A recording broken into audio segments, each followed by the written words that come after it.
You turn the key. The engine catches on the first try, soft as a whisper, the way it has for 200,000 miles. No warning lights, no strange rattle, no dread about what the mechanic will say. That car just keeps going, and going, and going, while your neighbor's newer, fancier machine sits in a repair bay draining his savings. I used to think that was luck, or magic, or clever marketing. I was wrong on all three. What I learned living among ordinary Japanese families is that their cars last because of small, almost invisible habits done every single week. Habits that cost nothing and that most of us were never taught. This knowledge is old. It goes back to a law passed in 1951 and to a factory floor philosophy older than that. And by the end of this, I'll give you the one ritual I saw a retired man in Kanazawa perform every Sunday morning for a car older than his grandson. A ritual you can start this weekend, in your own driveway, with nothing but your own two hands. Let me take you back, because I didn't believe any of this at first. When I arrived in Japan, I was the kind of man who treated a car the way most of us do. I drove it until something broke. Then I paid whatever the shop told me to pay, grumbled about it, and drove it until the next thing broke. I thought that was just what owning a car meant. A slow bleed of money, punctuated by disasters. My first winter there, I rented a small apartment in a quiet neighborhood on the edge of a city facing the Sea of Japan, and my landlord was a man in his late 60s named Mr. Takahashi. He drove a small sedan, pale silver, nothing flashy, and one cold morning I watched him from my window doing something that made me laugh out loud. He was walking slowly around his parked car, bending down at each corner, touching things, looking underneath. I thought the old man had lost his keys, or maybe his mind. It took me months to understand that what I was laughing at was the exact reason his car had never once seen a major repair in 19 years. But to understand why he did it, you have to understand the thing that shapes every driver in Japan, a thing we have no real equivalent to in the West. It's called shaken, and when I first heard about it, my jaw dropped. Shaken is a mandatory vehicle inspection, written into Japanese law by the Road Transport Vehicle Act of 1951.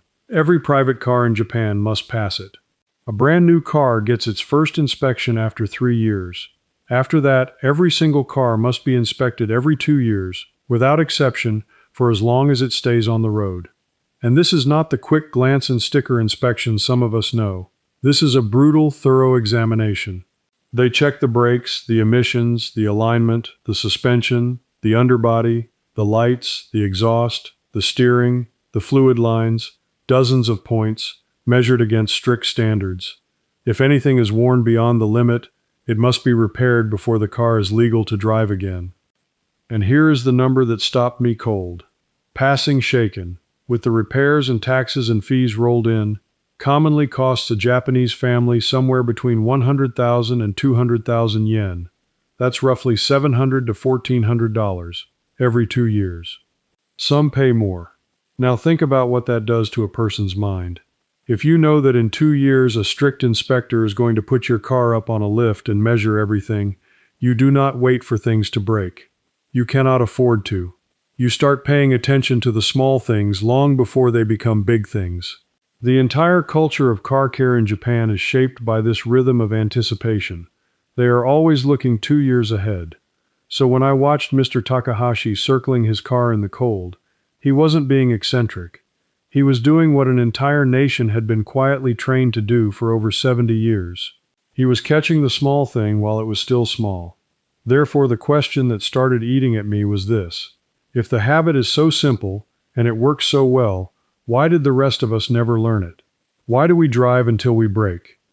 And the answer, when I finally understood it, made me a little angry. Because back home, an entire system had grown up around us breaking down. Think about it honestly. Where I come from, the money in a car's life is not made when the car runs well.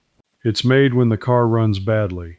The dealership service department, the repair chains, the parts sellers, their best days are the days your car fails. A customer who catches a problem early, when it costs $20, is far less profitable than one who ignores it until it costs $2,000. Nobody sat me down and told me to neglect my car, but nobody taught me to care for it either. The whole rhythm of the thing, drive hard, ignore the noises, react to disasters, was the rhythm that kept the money flowing away from me and toward everyone else. In Japan, I saw the opposite instinct everywhere, and it has a name. The Japanese word is motainai. It's an old word, older than the automobile, and it carries a feeling that's hard to translate. It's the quiet regret you feel when something useful is wasted before its time. A good tool thrown away, food left to spoil, a car sent to the scrap heap when a little attention could have given it another decade. To let a thing decay through neglect when you could have prevented it, that, to the people I lived among, felt almost shameful. And a car to them was not a disposable object you replaced every few years. It was a serious machine that deserved serious respect. That respect showed up in the smallest moments. The first time a Japanese friend gave me a ride on a cold morning, he did something I had never seen a grown man bother to do. He started the engine, and then he just waited. He didn't rev it. He didn't throw it into gear and roar off. He let it idle gently, quietly, for a minute or two, his hands resting on the wheel, and only when the engine had settled into a smooth rhythm did we begin to move. And even then, for the first few minutes, he drove with a gentleness that almost annoyed me. Slow acceleration, easy on the brakes, no hard cornering until the car had warmed through. I asked him why, and what he told me is backed by every engine engineer who has ever studied metal and oil.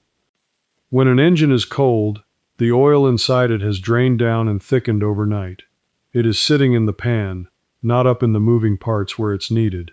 The moment you start a cold engine, there is a brief window where metal is moving against metal with too little lubrication. Engineers have studied this for decades, and the finding is consistent and sobering. A very large share of the total wear an engine suffers across its entire life happens in those first moments after a cold start, before the oil has circulated and the metal has expanded to its proper fit. If you fire up a cold engine and immediately demand power from it, hard acceleration, high revs, you are grinding away years of the engine's life in a matter of seconds. Do that every single morning, and you are quietly sentencing your engine to an early death. Treat those first 2 minutes with patience, and that same engine can outlast 2 owners. Nobody ever told me that back home. Not one mechanic, not one salesman, not one driving instructor. Because the slow, patient, gentle morning start doesn't sell anything. It just saves the thing you already own. But warming the engine gently was only the surface of what I was seeing. The deeper habit ran underneath all of it, and it came from a place I never expected, a factory floor. You've heard of Toyota. What you may not know is that the philosophy that made Toyota the most reliable car maker on earth didn't start with cars at all. It started with a man named Sakichi Toyoda, born in 1867, a maker of weaving looms in the late 1800s.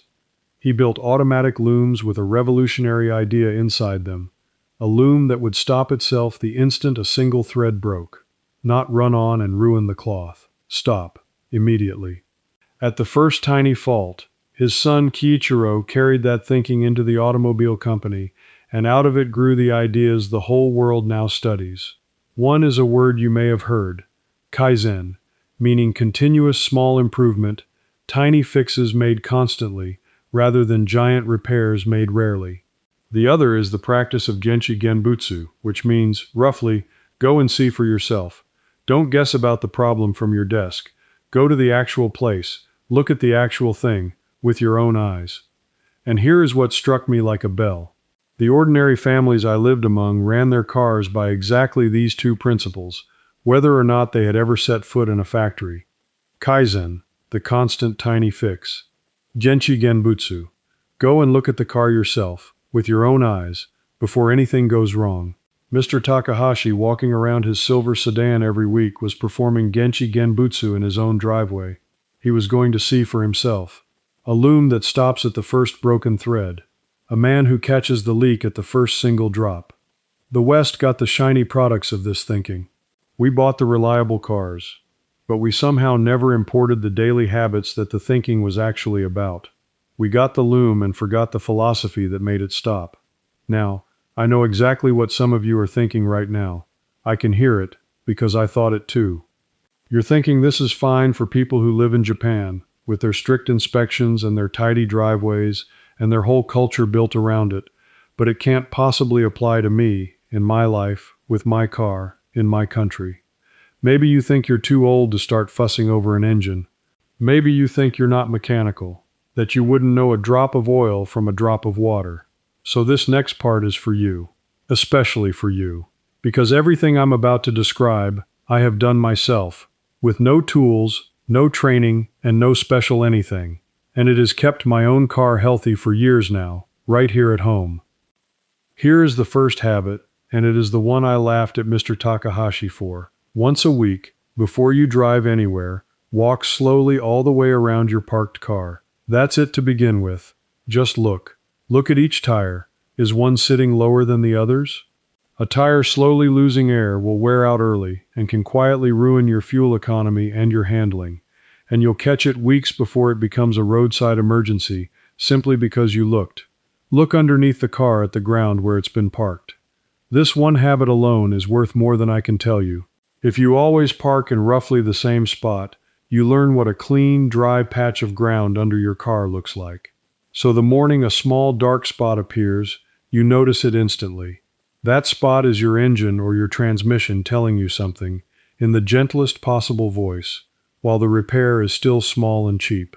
A leak caught at one drop is a $10 gasket. The same leak ignored until the fluid runs dry is a ruined engine. Thousands of dollars, or the end of the car. Same leak. The only difference is whether anyone was looking. Here is the second habit, and it costs you nothing but a minute of patience. Warm your engine gently, the way my friend did. When you start the car on a cold morning, give it 30 seconds to a minute to settle before you drive, and then drive gently for the first few minutes, soft on the gas, no hard revving, until the temperature comes up. In cold climates, this matters even more. You are protecting the exact moment when your engine is most vulnerable. Do this every morning, and you are adding years of life to the most expensive part of your car, for free. Here is the third, and it's about listening. Get in the habit of turning the radio off for the first minute of every drive. Just listen to your car. You know its normal sounds better than any mechanic ever will, because you hear it every single day. Genchi Genbutsu, go and see, or in this case, go and listen, for yourself. A new tick, a faint grind when you brake, a whine that wasn't there last week, these are the first broken threads. The loom that stops itself. Your ears are the sensor. You already own them. None of that requires a garage, a jack, or a single tool. It requires only that you decide to pay attention, which is the whole secret, really. The Japanese families I knew weren't better mechanics than us. They were better noticers. And noticing, it turns out, is a skill you can be taught properly instead of stumbling into it. Everything I've shown you here is real and it works, but a video only has so much room, and there's a whole system underneath it that I spent a long time researching and writing down for people exactly like you and me. 3 books, and the big one lays out the complete Japanese mechanics blueprint, protocol by protocol. How to tell whether that dark spot is water, oil, or coolant before you panic.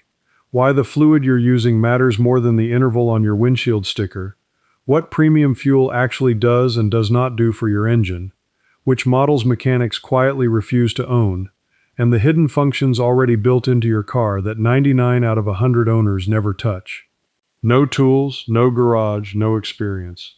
10 habits you can start this week. The same habits behind cars crossing 300,000 miles on American roads, with a satisfaction rate of 99.84% from readers.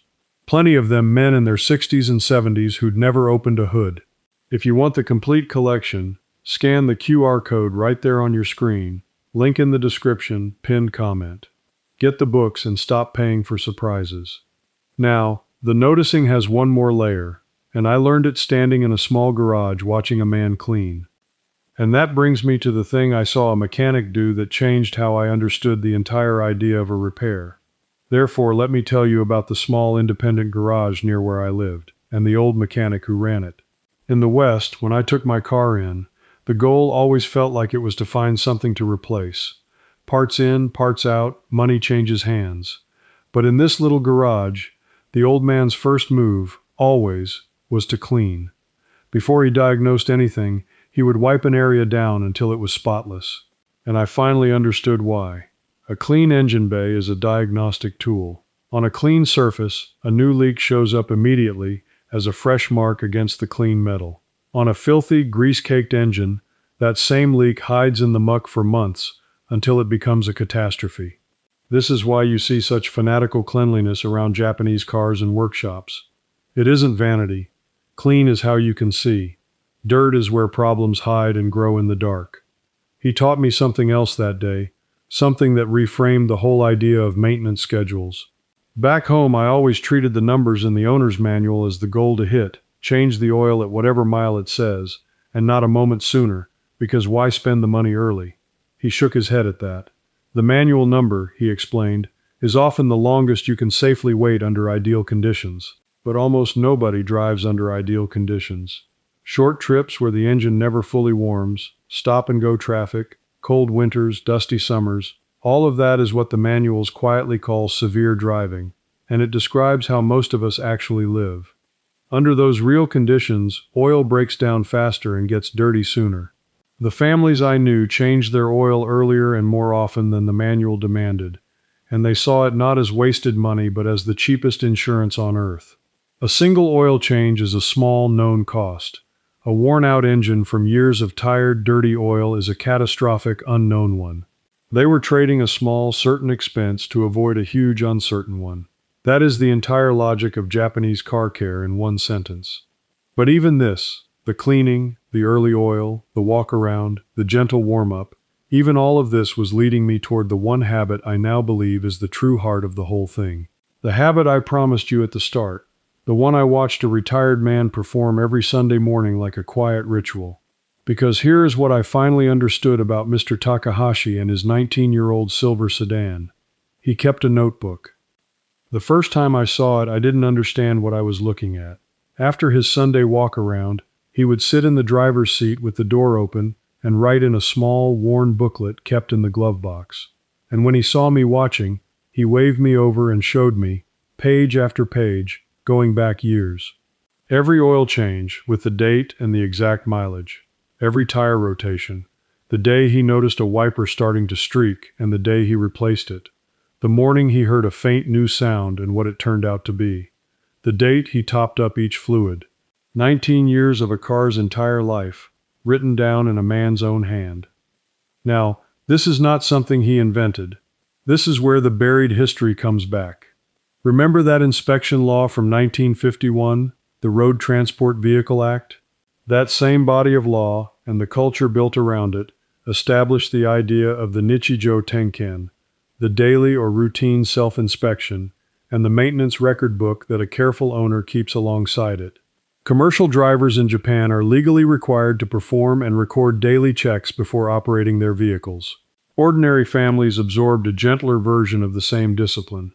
The little booklet in Mr. Takahashi's glove box was the household descendant of a practice written into national law more than 70 years ago. A practice rooted in that same loom maker's wisdom of catching the single broken thread before it ruins the cloth. And here is why the notebook is the secret that ties everything together, the thing I want you to actually do this week. A single walk-around tells you about today, but a written record tells you about time. When you write down the date and mileage of every oil change, you never guess and you never forget. You know exactly when the next one is due. When you write down the day you first noticed a faint sound, and it slowly gets a little louder over the following weeks, you can see the change, because you have the record. Your memory lies to you. Was that noise there last month, or is it new? You can't trust your recollection, but you can trust the page. The notebook turns a series of forgettable moments into a visible pattern. It lets one ordinary person do what a whole engineering philosophy is built to do. Notice the small change early, while it is still small and still cheap. It is Kaizen for a car, kept by hand, in a glove box, by a man in his 60s who was never an engineer. So here is exactly what I want you to do, starting this weekend, and it will cost you the price of a cheap notebook and a pen. Put that notebook in your glove box today. Write down today's date and your car's current mileage on the first line. From now on, every time you put fuel in, every time you change the oil, every time you rotate the tires or replace a wiper, or hear something new, or notice a spot on the driveway, Write it down, with the date and the mileage. One line, 10 seconds. That's the whole practice. Then, once a week, do the slow walk around. Look at the tires, look under the car, start it gently, and listen for the first minute with the radio off. And write down anything that seems even slightly different from last week. That is it. That is the entire method that keeps ordinary cars alive in Japan for 200, 300,000 miles without a single catastrophic repair. Not magic, not luck, not some secret part they get and we don't. A cheap notebook, a slow walk, a gentle start, and the humility to notice a problem while it's still the size of a single drop of oil. I brought that notebook habit home with me, and the first winter I did it, I caught a slow coolant leak from a single fresh spot on my garage floor. A spot I only recognized because I'd been looking at that same clean patch of concrete every week and knew it didn't belong. The fix was a small hose clamp and about $15. The mechanic told me that if I'd driven on it another month or two, unaware, the engine could have overheated on the highway and I'd have been looking at a bill of several $1,000s, maybe a whole new engine.